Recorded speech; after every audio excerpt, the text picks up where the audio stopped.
Catus Maximus here, this time with a review of the Kimo 20 volt max brushless angle grinder, 4.5 inch. Kimo is just a cheap Amazon tool brand. There's a bunch of them. Kimo in 2022 or so, 2021, 2022, and a little into 2023. Really, a lot of these Chinese companies, they'll have a big budget and they'll just do a big push for social media advertising. A lot of those companies find that if they just do normal kind of ads on websites and even YouTube ads, they don't get as much return as just sending free products. So they pushed a bunch of products. I even fell into it. Ended up getting one of their high torque impact wrenches, one that they discontinued. I even made a video. They discontinued it because they changed the terminals to have temperature sensor, and that wasn't compatible with their old stuff, which did not have a temperature sensor. And so this was just a new product line. Had the, overmolded heavier duty batteries, but due to the compatibility issue, and I didn't even give a particularly great review, even though this impact wrench is reasonably powerful, it had issues like really small hog ring that's going to have to be replaced relatively often. But overall, okay. So say they sent me this as a promo product, and unbelievably, I found this Kimo angle grinder at a Habitat for Humanity. So that is not a promo product. I bought it, but I did buy it used. And so, of course, the issue is that the old batteries wouldn't fit in their new impact wrench. What Kimo just decided is just to discontinue it. They just sold out of their stock, and they don't have this high torque impact wrench anymore, which is kind of a shame.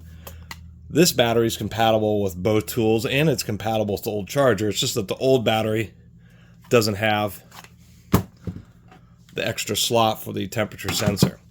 Anyway, enough of that. The angle grinder is basic, pretty thin. It's only like $70, and it comes with this 4 amp hour battery. It has a 4-color charge indicator, and it actually does scroll across when you are charging it.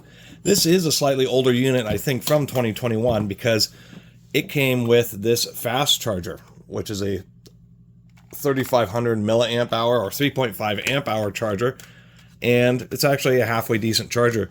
But they're not including that anymore.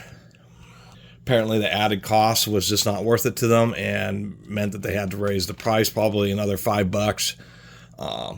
And that was hurting sales. So what they've done, and if you look on Amazon, all of Kimo's angle grinders now just use these cheesy little 1.5 amp hour chargers. Really kind of disappointing. So for $70, that's what you're getting, is a cheesy charger. And from looking, I don't know if they have any products that still have this high power charger. So that's another disappointment. I did have a little demo cutting, and then I forgot to hit record, so I'm just it's not particularly powerful. The deal with these 20 volt angle grinders, even with the professional brands like DeWalt and Milwaukee, is they can be stalled out. If you use them a bunch, they tend to want to overheat and shut down. So they're just kind of easier, more for like grinding down welds and more basic kind of stuff. You really do want a more powerful. It's like one of the reasons DeWalt has their 60 volt max angle grinder and stuff is they require a lot of power to drive. They spin fast. The cordless ones are 9,000 RPM. Corded tend to be between 10,000 and 12,000 for the 4.5 inch. But the low gear ratio means that the motor just has to have a lot of sustained output. They drain batteries fast. The DeWalts and Milwaukees, Makitas do run better than certainly these Kimos, but you will still find similar reviews of people having problems with them stalling out and shutting down. One of the other worst things about, I don't really like the way, I'm not a big fan of lock-on switches, but this one's like particularly difficult to deal with. And this has like a soft start, but it is so slow that it would be frustrating, because if you're doing something where you're sanding, grinding, or laying down some weld and then doing some grinding and using this repeatedly,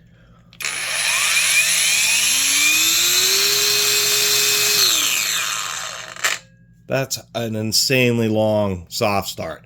It should be about a half a second. All this point of a soft start is just to prevent a sudden jerk when you turn it on. but it shouldn't take as long, whatever the 2 or 3 seconds that this thing takes.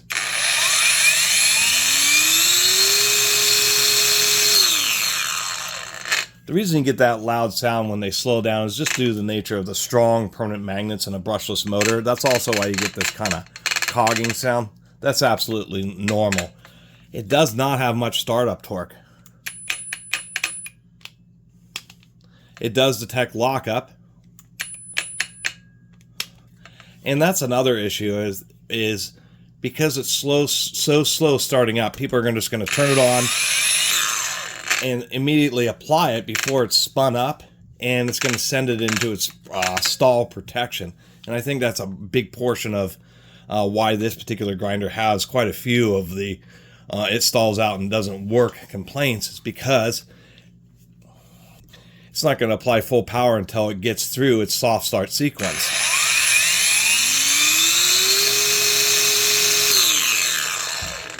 Which once again takes 3 seconds. So many times people are just starting it up and it has it spun up and stalls itself out. At least it has that protection, and I've done that a few times. It seems to be pretty reliable. But that soft start's horrible. Also came with a super short slide handle, so I decided to put on a slightly better one here. And they did something else, which I've mentioned on like DeWalt polishers, is they had the bright idea of putting screens on the vents. They're way down the handle so they can run across the brushless motor controller. A lot of cordless tools just don't have very much airflow going through them either. I mean, it is a brushless motor, so there's less windings to generate heat, but all the air it pulls in is just through these 2 little vents. These screens do work. The problem is they work a little too well, and especially for like sanding operations, these screens just end up getting clogged really quickly and then starve the tool for air. And most times you're better off just removing these and periodically blowing out the dust. Because you're constantly brushing, and these fine screens, they just get clogged, and it is quite a bit of an annoyance here. We'll get this off and we'll take a look inside this thing here.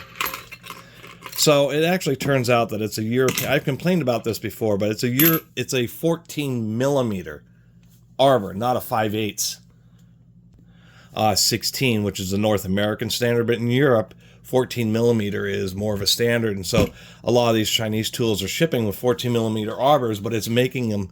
I actually got another brushless cordless angle grinder, another Chinese one, and it's the same way, 14 millimeter arbor, and it makes it real frustrating because it's so close to 5/8 that you can't have like a sleeve type adapter, but it doesn't, when you try to use stuff designed for 5/8, it just doesn't hold on. It's just just a little bit bigger, and so it's a real big annoyance when you're ordering these, and then you can't use any of the standard 5/8 accessories that are common in North America, and it's the biggest reason to not buy these cheaper Chinese angle grinders, is because of the compatibility issue. You're stuck with wheels that have the actual 7/8 arbor that can be centered by the washers that it comes with. And it was real frustrating. And it essentially relegates this to simply grinding wheels, flap discs, and cutoff wheels, but not any kind of thread like paint remover stuff, and like I just showed there. We'll take a little look inside here. Well, they did put plenty of grease in there, and we can see it does have a needle bearing on the upper portion there, which I like to see. Helical cut or spiral bevel gears, helical cut gears. Overall, it's what you would expect. At least that's decent. It doesn't tell you about the exact quality of the material of the gears or their heat treatment, but at least they put in plenty of grease, and at least they're helical. Interesting 2-piece design. Usually this front gearbox is just one piece with the motor bearing pressed into it. This is like kind of an odd 2-piece where it still has a separate diaphragm there, which is not something that they commonly do. Finally got this motor apart. It's been the same grinder for a while. I didn't realize how early, but this has 2019. See some carve outs in the brass there. This has layered steel, and there's permanent rare earth neodymium magnets in here. And that's what interacts with these coils, and so the magnets, and they're really quite strong. That's what makes the kind of cogging noise. I will give them credit. Actually, a lot of these cheap Chinese brands won't use rubber seal ball bearings, so at least they did that on the back half there. And then our three-phase motor. 3 phases is the controller's turning on, and then in succession pairs of coils to cause the motor to spin. Peel this apart just to look at the electricals. Shouldn't be too exciting, to tell you the truth.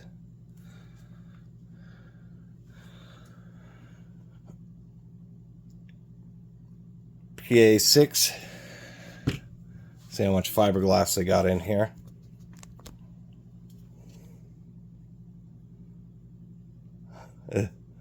It's glass fiber, 30%. It's kind of interesting that that's been cut into the mold, and then it has this boss here. So this must have been like some kind of mold modification.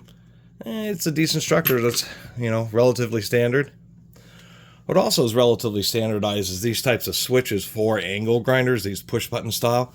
So it's nice to see that. It does have crimp terminals, so actually replacing this switch, you'd be able to find something that is not made by Kimo to be able to swap that out if you had any issues.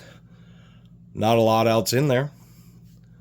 3-phase wires going to the sets of coils for the motor, the switch, and the heat sinked, potted, actually even double heat sinks for the controller. Electrolytic capacitors, which are fine in a tool like this. They'll last as long as you need to, but things like DeWalt will use what is known as aluminum polymer or solid capacitors, which would be higher quality. But for a cheap tool, you know, it's what you can expect. This is what I mean by these switches. See, this is a 12 amp 250 volt rated switch, so this is just any old switch that you can use them with DC or AC, and I think it's kind of interesting that it is such a high current rated, although cordless tools and things at the lower voltages require more amps to deliver equivalent amounts of power, so that would be a reason why they're using what is seemingly a overkill switch. Suppose we'll just see how the motor itself runs.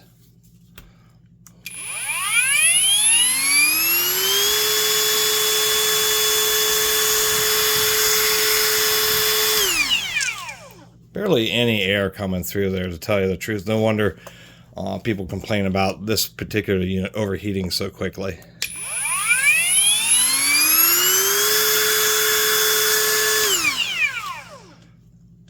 But pretty quiet. This goes to show you how loud just a single gear reduction can actually be. It's surprising. Forgot to point out when I had it open, there is no temperature sensor on the motor itself. When it overheats and shuts down, it's over temperature in the controller itself. Pulled out those 2 little vents, and I can tell you,